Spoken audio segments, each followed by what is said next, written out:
I'm Haven Burt, 62 years old. I was dragging my tired body home after finishing my part-time shift at Macy's, a long-established department store in Boston. Despite it being mid-June, this summer is harsher than usual. The heat rising from the asphalt makes the air shimmer, giving me the illusion of being in a desert.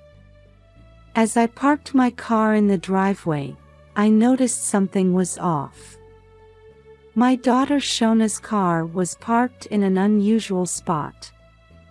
Moreover, the windows seemed foggy. My heart started racing. "Shona!" I called out as I approached the car. No response. As I cupped my hands around the window to peer inside, I felt my breath catch in my throat. Oh no! Shona and my 3-month-old granddaughter Dina were motionless inside the car. They were both drenched in sweat. Shona's face was bright red, and Dina's eyes were closed as if she had cried herself to sleep. I immediately tried to open the car door, but it was locked. "Shona! Dina!" I screamed desperately. I could hear the tremor in my voice. Shona finally opened her eyes. In a faint voice, she whispered, "Neil." "Dad."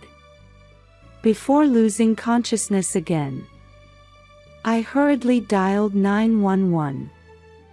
I never thought the emergency call training I took last year at the local community center would come in handy. Guided by the operator's calm voice, I explained the situation. "Yes, I'm a 62-year-old woman. My daughter and granddaughter are trapped in a car. They're unconscious. It might be heat stroke. Yes, 127 Maple Street, Brookline."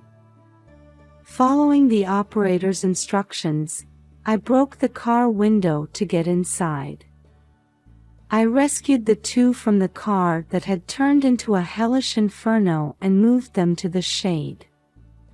Shona's skin was hot, and her pulse was rapid. Dina was making faint crying sounds. While wiping their bodies with cold towels, I waited for the ambulance. "It's okay, Shona. Dina.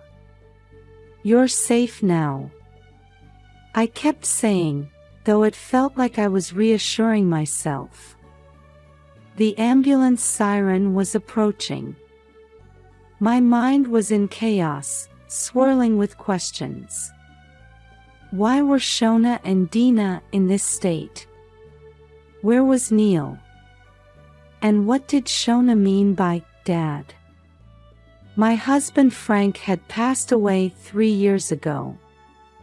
The paramedics arrived and loaded Shona and Dina onto stretchers. I climbed into the ambulance to accompany them. As the vehicle started moving, I gazed at the pale faces of my daughter and granddaughter, feeling a premonition of the storm to come. As I fastened my seatbelt, I suddenly noticed something. There seemed to be bruises on Shona's arm. What could this mean? As questions multiplied in my mind, the ambulance rushed towards the hospital. It looked like a long night was ahead of me. The next morning, I was pacing up and down the hospital corridor, trying to calm my restless feelings. The white walls and the smell of disinfectant made the gravity of the situation unavoidable. Shona and Dina were receiving treatment in the intensive care unit. The doctors were addressing the symptoms of heat stroke, but they hadn't given me a detailed explanation yet. "Mrs. Burt?" A voice called out. I turned to see a detective from the Boston Police Department standing there. "I'm Alex Johnson." May I ask you about the situation? We moved to the hospital cafeteria and sat down. Detective Johnson seemed to be in his mid-40s. He had kind eyes, but I could sense a sharp observational skill behind them. How are your daughter and the baby doing? Detective Johnson inquired. The doctors say they both have severe heatstroke, I answered. Fortunately, they were found early, so their lives aren't in danger, but... Detective Johnson nodded. Do you have any idea about your family? Is there a possibility someone was threatening Shona? I shook my head as I answered. No, that's impossible. I started to say, but then remembered the recent changes in Shona's behavior. Come to think of it, she had become rather reclusive lately. She even started avoiding phone calls. When did these changes start? The detective asked sharply. Let's see, about 2 or 3 weeks ago. I thought maybe there was some trouble between her and her husband Neil, but... I stumbled over my words. Actually, I saw bruises on Shona's arm in the ambulance. Detective Johnson's expression tightened. There's a possibility of domestic violence. Do you know Neil's whereabouts? I don't know. He should be at work normally, but... I took out my cell phone and checked the call history. There's been no contact from Neil either. Where does he work? State Street Corporation. He works in finance. Detective Johnson took notes. I'll look into it.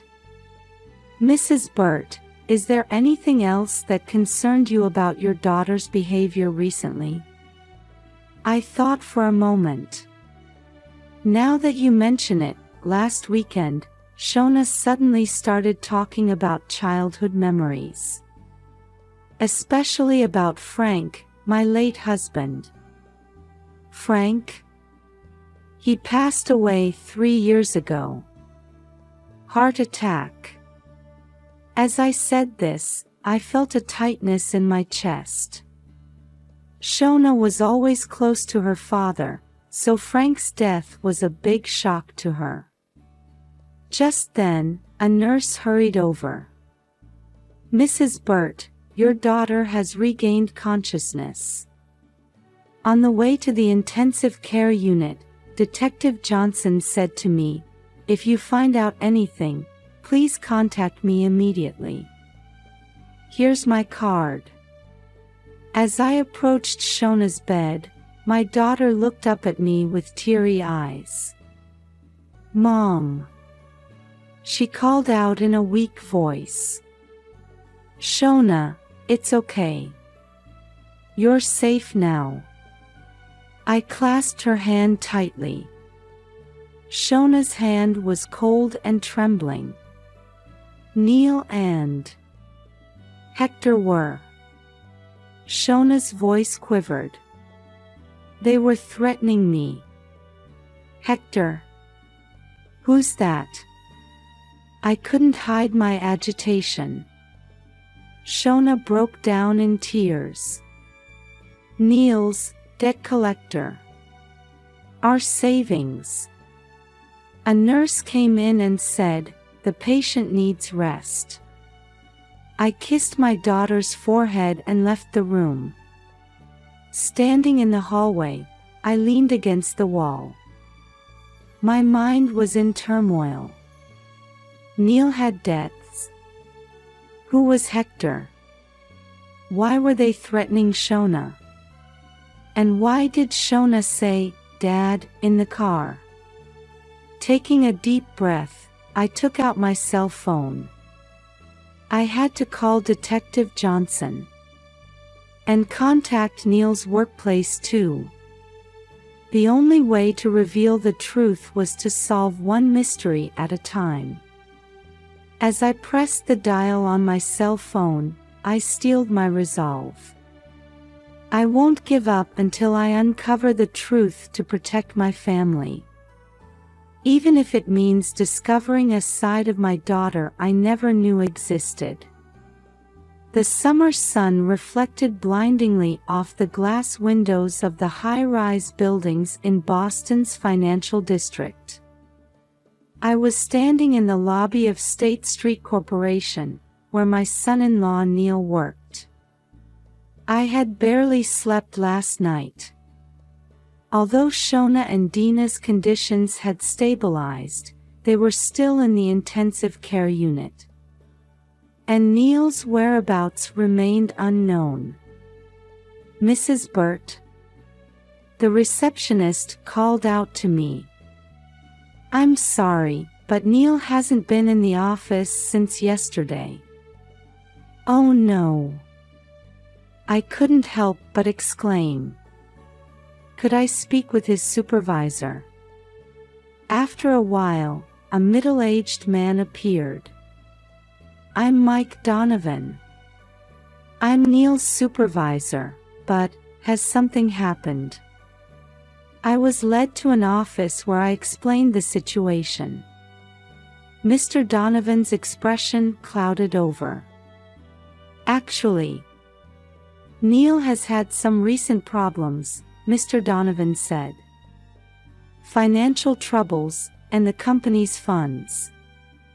"You mean embezzlement?" Mr. Donovan nodded. "It came to light last week. Neil apologized and promised to pay it back. But he's been missing since yesterday." My mind was in turmoil. Neil, why? And what about his connection to this Hector Shona mentioned? Could I see Neil's desk? Neil's desk was neat and tidy. But when I opened the drawer, I found an unfamiliar business card. "Hector Ramirez, financial consultant." My chest tightened. Was this the Hector Shona had mentioned? As I was leaving, Mr. Donovan stopped me. "Mrs. Burt, I'd like to keep this confidential, but..." Neil had recently become close to a colleague. A woman named Laura King. New questions arose. Was Neil having an affair too? When I returned home, there was an unfamiliar envelope in the mailbox. The sender was marked HR. Inside were copies of Neil and Shona's bank account statements. And a note. $500,000 by tomorrow. Or else. My hands trembled. Was this a threat from Hector? But why Shona's account too? I opened my computer and searched for poker stars. Online casino sites came up. Had Neil gotten into gambling? Just then, my cell phone rang. It was an unknown number. "Hello? Haven?" A male voice. "This is Hector Ramirez. I'm a friend of your son-in-law." I felt a chill run down my spine. "Are you the one who threatened Shona?" "Threatened? No, that's not it." Hector's voice lowered. "It seems Neil hasn't told you everything. Actually." At that moment, another call came in. It was from Detective Johnson. "Mrs. Burt, we found Neil's location. He's at a motel in Cape Cod. We're heading there now." My mind was in chaos. Neil's embezzlement, Hector's threats, and his relationship with an unknown woman. Everything seemed connected yet disconnected. I gripped my cell phone and made a decision. Detective, I'm coming too. To uncover the truth, I had to meet Neil face to face. Even if it meant seeing a side of my son-in-law I never knew existed. The sea breeze carried the scent of salt. The smell that would normally be pleasant now only tightened my chest. Detective Johnson and I arrived at the Seaside Motel in Cape Cod. Standing in front of the weathered building, the detective turned to me. "Mrs. Burt, it might be dangerous to go inside. Please wait here." But I shook my head. "No, I'm going with you. He's my son-in-law. I need to see him." The detective hesitated but finally agreed. "All right. But follow my instructions no matter what happens." We knocked on the door of the room. My heart was pounding. "Neil? Are you in there?" After a moment, there was a faint sound. Then, the door opened timidly. Neil's appearance was far from the Neil I knew. His beard was unkempt, his eyes bloodshot, and his clothes were wrinkled. "Haven." His voice was trembling. "Why?" "Neil, what happened?" I asked as I entered the room. "Shona and Dina are in the hospital. Did you lock them in the car?" Neil turned his face away. "No, that's not." Detective Johnson quietly entered the room. "Mr. Burt, can you explain the situation?" Neil collapsed into a chair, covering his face with his hands. "It's over." "Neil, talk to me." I sat next to him. "What happened?" He took a deep breath and slowly began to speak. "Last winter, I made a mistake at work and caused a big loss. I was scared of getting fired, so I used company funds to cover it up. Embezzlement." My voice was cold. Neil nodded. "But that wasn't enough. I got into online gambling. A site called PokerStars. Is that where you met Hector?" "Yes." Tears welled up in Neil's eyes. "Hector was just a fellow player at first. But as my debts grew." "So Hector threatened you?" Neil shook his head. "No. Hector, he was trying to help me. But when I couldn't pay him back." "So you took Shona's savings?" Anger welled up inside me. "Hector didn't know. I did it on my own." Neil broke down crying. "When I told Shona, she said she'd report it to the police. I panicked." "So you locked her in the car?" Detective Johnson asked sharply. Neil nodded silently. "But why Dina too?"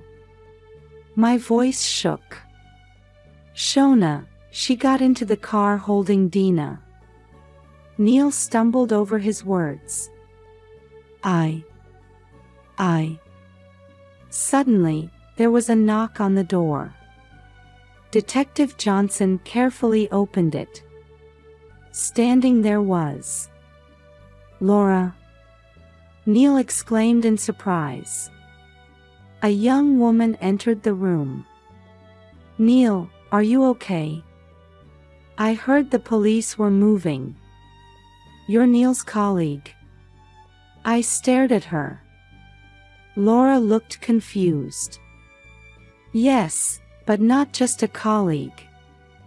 "Laura, be quiet," Neil shouted. Detective Johnson intervened. "Everyone, please calm down. Mr. Burt, Miss King, you'll both need to come to the station." I stood there, dumbfounded. Neil's confession, and Laura's appearance. The truth was still not clear. Neil looked at me. "Haven. I'm sorry. I'll tell you everything. But please meet with Hector, he really..." Before he could finish, Detective Johnson led Neil away. Left alone in the room, I stared out at the sea. The waves came in and receded. Just like the answers that seemed to approach and then retreat in my mind. Meeting Hector. That might be the key to solving all these mysteries. As I got into Detective Johnson's car, I renewed my determination to accept the truth and then move forward. That's the only thing I can do now. The commotion of Faneuil Hall could be heard in the distance. In the shadow of the historic building, I stood with Detective Johnson in front of an old bar. The sign read, "Old Ironsides." "Hector Ramirez should be in here," Detective Johnson said quietly. "Mrs. Burt, it's dangerous to go inside. Please wait here." But I shook my head. "No, I'm going with you. We won't know the truth unless I meet Hector." The detective hesitated but finally agreed. "All right. But follow my instructions no matter what happens." The bar was dimly lit, with the smell of cigarettes hanging in the air. The bartender eyed us suspiciously from behind the counter. "Where's Hector Ramirez?" Detective Johnson asked in a quiet but authoritative voice. The bartender pointed to a booth in the back. There sat a middle-aged man. As we approached, the man looked up. "Mrs. Haven Burt, I presume. It's an honor to meet you." Hector's voice was softer than I had heard on the phone. However, there was a sharp light in his eyes. "You're the one who threatened my daughter," I said in a trembling voice. Hector shook his head. "No, that's not true. I was only trying to help Neil." Detective Johnson stepped in. "Mr. Hector Ramirez, you're under arrest on suspicion of extortion against Neil Burt." "Wait, please," Hector said calmly. "I'll tell you everything. It's clear that Neil hasn't told you the whole truth." Detective Johnson and I exchanged glances. Hector took a deep breath and began to speak. "I'm a counselor for gambling addicts. I find people with problems on sites like PokerStars and try to support them. Neil was one of them." "But you threatened him, didn't you?" I pressed. "No," Hector shook his head. "I was helping him repay his debts. We had set up a plan for him to pay back little by little from his salary." But, Detective Johnson prompted. "I found out that Neil had embezzled money from his company. And his colleague, Laura King, knew about it too." "Laura?" I exclaimed in surprise. Hector nodded. "Laura was blackmailing Neil. She demanded half of his salary in exchange for keeping quiet about his fraud." "No way." I was at a loss for words. "Neil was cornered," Hector continued. "He tried to access his wife's savings. I tried to stop him. But But Neil didn't listen. Detective Johnson finished the sentence. Hector nodded sadly. Yes. And then he tried to threaten his wife. I was trying to prevent that. In my mind, the pieces of the puzzle were slowly coming together. So that's why you sent that memo? Yes, Hector said.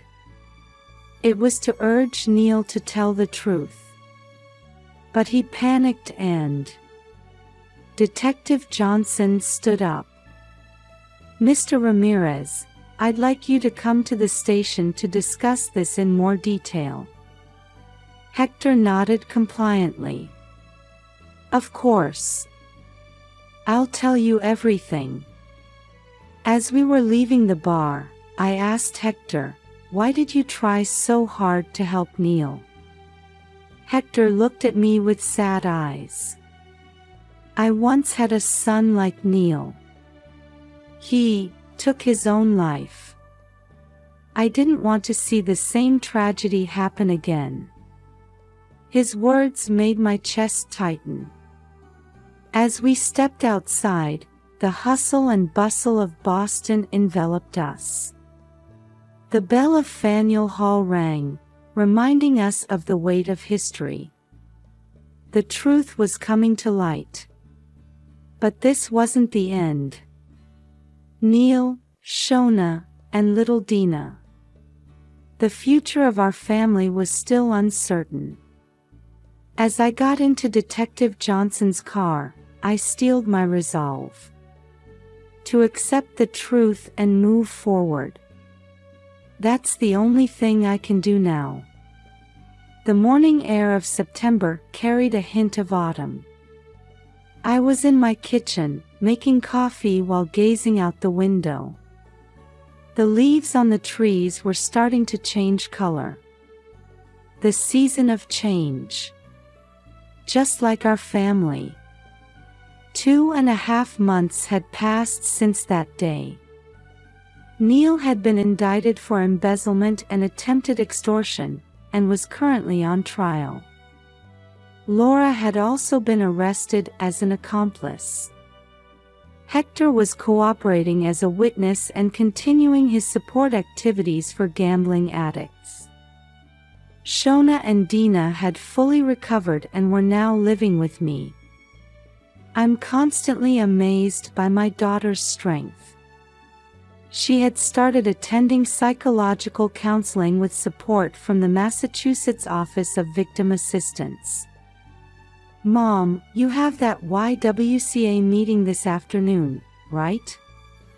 Shona came down the stairs, holding the baby. Yes, that's right, I smiled. I'm looking forward to volunteering for domestic violence victim support. Shona smiled back gently. Mom, thank you so much for everything you've done for us. I hugged my daughter, cutting off her words. Of course. That's what family is for. Dina let out a small laugh. Her innocent smile gave me hope. In the afternoon, I headed to YWCA Boston. As I entered the building, I saw women of various ages and races gathered. Each of them carried their own story. Hello, everyone, Sarah, the leader, called out.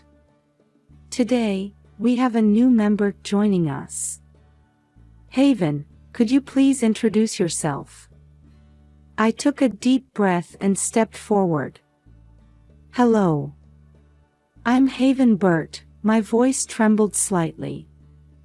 My family also experienced domestic violence.